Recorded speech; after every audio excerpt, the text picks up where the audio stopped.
Greetings, traveler. Alright, chat, here we go. It's gonna be an Oatstone game. We got Beast, Demon, Ellie, Naga, Undead, and we're watching Beater Babbit. As you can tell by now by the pets on screen, Beater has his own pets. He doesn't want the Deathwing pet or whatever. It's just going for the Doge, the kitty. Starting Surf and Surf in a Naga lobby, it's always fun. You can just roll the Lurker on turn 3. It's kind of free stabilization. Not this time. Going for the Knight? Yep, makes sense. I'm going to be interested to see how much Beater cares about influencing his Lesser Trinket here. He's got the double Undead right now, so he's likely going to trigger it. I don't think we're selling them. That's a fun shop. We do not have to level, I think. Surf and Surf pair to try and have Golden Surf for the Lurker. I think you can even freeze this. Although you're probably just hero powering, so... Well, you're not necessarily hero powering. But opening up the door to hitting Golden Surf here is fine. While I'm doing these reviews, by the way, guys, I don't really look at chat too much. It's kind of difficult to do that and also talk about the game. If he cycles a Scout here, he could hit the Golden Surf is so nice here. We might see him just sell the Skeleton for hero power then. Visitor is kind of nasty. I want that over Shark. And then hero power, yeah. Double Knight, sure. Okay, well, this is just one of those things where he is now super stable here.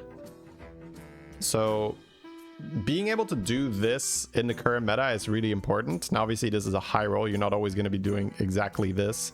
But to have this on your mind that you don't have to level super duper quickly, because if you get strong and then you stop taking damage and then you can just level every turn, that's also fine. Because most of the time you will be on tier 4 on turn 5 in this meta, but Beater is only tier 3 on turn 5. Well, now it's turn 6, but it's likely gonna level. So now that he's achieved his goal of being strong and he stops taking damage, we can very likely just see him level to tier 5 on turn 7, and then he's caught right up. Like, he's not behind on his leveling at all then. And very often when I play, I'm going to be in a similar position than Beater by turn 7, roughly, but I will have 20 less health. Because I'm, like, too worried about, oh, I don't want to fall behind. So you can't always do this, but if the shop gives you an option to do it, like, for instance, the Lava Lurker, just take it, right? Don't be like, oh, I can't take that because it's anomaly meta and it's supposed to level here. But yeah, as it was kind of easy to predict, after his really high tempo start, he just slam levels to tier 5, and that's really the golden standard, I would say. If you can hit tier 5 on turn 7, you're not going to be able to do that every time, but if you hit that, you're on a very good pace, right? Anything faster than that, it's got to be something like Grapnel of the Titans, or you're a Snake Eyes, or you have some cheat gold from somewhere else. But most of the time, it's tier 5, turn 7. That's a really sweet spot. So time warps are in the tavern. This is one of the more interesting turns where you're now going to be able to see what is good enough for Beater here. What does he look at? Okay, so Tomb Pillager with the 2 gold per turn. Spell Power is really useful in a lot of comps. Cycles the Battle Cry first here. That makes me think he wants something from the shop. Wow, he doesn't. Whoa, what Battle Cry was he looking for? That was... Jesus. Okay, he has a Bran. That I will say that is one of the more surprising decisions here. So he wants Grave Robber really badly because he wants a 6-drop, I'm guessing, because he's got Cadaver, Caretaker in his hand, and I think he's looking at, oh, I really want a 6-drop. I've got Caretaker. If I find Grave Robber from this Battle Cry, then I can do something with it. It's really common to pick up Meditative this early, especially, you know, he already has some Nagas on the board. Like, he doesn't mind going into Naga. Beasts are in for Rylak. You can play Rylak Queensguard. So this was incredibly surprising to me. But Beater is probably just trying to go just that tiny bit faster, and he's trying to cheese that 6-drop this turn with the Grave Robber to pull ahead. Like, he had a good lead, right? And I think he just wants to fully snowball that lead. He doesn't want to go slower and essentially not go for the 6-drop this turn. But yeah, that's very aggressive, trying to find the Grave Robber from the Battlecry spell instead of just taking the Meditative. All right, the crabs have been deployed. Nice. Crabmobile never fails. Panpipes is S tier. Jailer Sticker D tier. Takes the spells. Yeah, the spells did get buffed a bit. Okay, so he has a Goldenizer here and he has Brand, so that seems pretty straightforward. Leyline Surfacer with Golden Brand. Some kind of Ellie game. There is a 4-4 here. I think he wants that 4-4 anyway because it's tempo. Because even if he doesn't end up in Ellie's... Oh, okay. So play the Brand, Golden Brand, and whee! There's Crasher, and he has a huge Lava Lurker. So he's not goldening Brand because he rolled the Crasher and he wants the Golden Crasher, I think. Yeah, he's just been force feeding this Lurker. It's kind of weird. He's not buffing elementals anymore then, right? What are we... Oh, I guess Flaming Enforcer is fine. Buys a Drakari for more Goldens later. Okay, this is Beater just having a good handle on what he wants to do here. Because I would be lost a little bit. After getting the Elemental package, which I agree with, after having the option for Golden Brand, he just declines the Golden Brand and says, I've been trying to do Overflow, I'm going to do Overflow. One of the things that you do have to keep in mind is that is an Oathstone anomaly, so the Time Warp units are just absolutely cheating. Like, you cannot really compete with good Time Warp unit strategies, right? If you make one insane unit and then just use Chameleon and Immortal to copy it, you don't beat that with like conventional strategies. And same thing here. I think that because you have the Ghoul. Oh, there's KT. Right, he wants to KT to copy Golden Crashers. That's disgusting. Right, so essentially Beater has the... Oh, Hawkstrider too. Beater has the crabs on the Lava Lurker, and if he finds the Ghoul that triggers an adjacent unit's death rattle, that's going to make for some nasty stuff.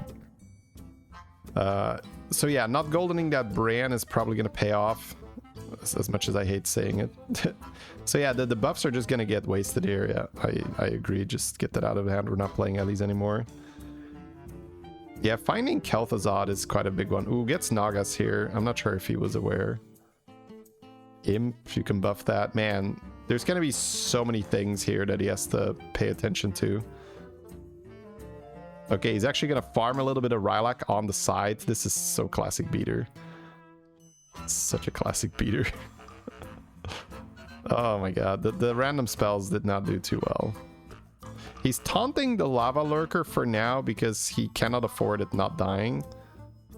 Alright, and now he's going to farm more beasts to try and get the Macaw, to get more Reborns.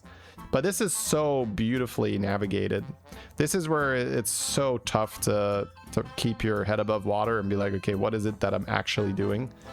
So Beater is going for that Overflow comp, but he is just playing that Rylak as a little bit of an economy boost. And it's also very targeted economy. It's beast, so he has a chance to find what he needs.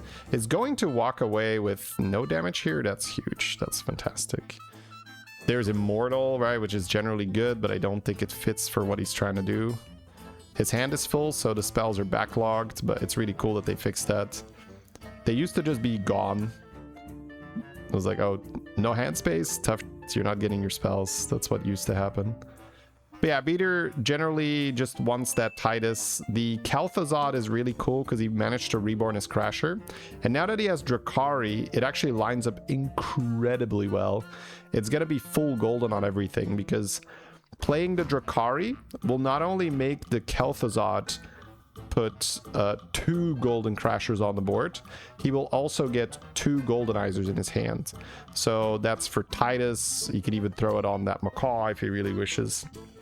So he's got options here. I don't think Belinda does anything. Oh, Belinda Crabs does do something. Yeah, you can hold that. Okay, so now it's board space. The Rylaks are out, I'm guessing, right? He needs a lot of board space here for this Kel'Thuzad play. I'm not even sure if he can keep his Surf and Surf, right? He has to sell the Surf and Surf and the Rylak to summon what he wants to summon here. And I believe that to be worth it. He's already got a fresh surf and surf in hand. But yeah, to be able to process this all in the time allotted is very impressive. So here he goes. Double Goldenizer, double Kalthazot proc. And then the board is full, and then the chicken procs, and then you get buffed. And then you lose because your opponent has 1,000 damage sea glass on the board. Exactly like we planned it. I mean, he's just getting started, right? Beater, this is his greed turn. So he basically had to play down some units, but he is he's powering up here, right? He's not quite full Super Saiyan yet. He's just like he's the hair, it's getting longer, it's getting pointier. So he's waiting now to roll that Titus, and that's where things really go crazy. Grave Robber, I don't think we really want to use that, right? Time for the Drakari to go, time for the Kel'Thuzad to go. We can cheese a proc with this Belinda, I would say. Found a Titus. There we go. So I would imagine out of the Drakari, out of the Kel'Thuzad, play the Belinda, play the Surf and Surf, get double Surf and Surf value, then sell the Belinda, play a Titus, get Golden Titus, call it a day. But we'll see if he values keeping the Belinda on the board or not. I don't really see how though, because we're not selling our chicken. Ooh, he gets Divine Shield on his Titus with that thing. Yeah, Time Warp Icaron is pretty cool. That's basically George Hero Power. Golden Chicken. Okay, we'll not go for the Belinda play. Not this turn. Oh, he's gonna Belinda like this. He's gonna cycle the Belinda, yeah. Yep. And then he has another Surf in the hands, but it's kind of, I guess he just does a drive-by Macaw here. Like Macaw is out after this turn. Frogs! Oh, okay, wait. Oh, yeah, Frogs is so dirty. He has Hawkstrider Portrait too. The tracker is like, I'm not calculating that. I'm not calculating that, bro. Like, I'm this anomaly. I don't do this anomaly. Let's see. It's only double Titus. It's not like double Golden Titus, but still, frogs do frog things, man. Frog. Frogs everywhere. Oof. There's a lot of buffs here, though. Okay. Some big boy buffs. Not enough, though. Frog sends his regards. Whew. All right, so I would imagine we're out of this Macaw, especially because we can just roll more Hawkstrider. And I don't see what we're selling otherwise. Even if, you know, like, we don't have to. You could try to golden it and just not move this turn. That's fair. That's fair. But that's a cool line by Beater that he showed us here. Cycles a Crasher. Oh my god, bro. The discipline for that.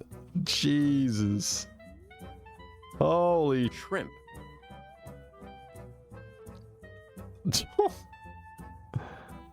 Like, whether it's right or wrong, right? Just, I don't think I'd be physically able to do that.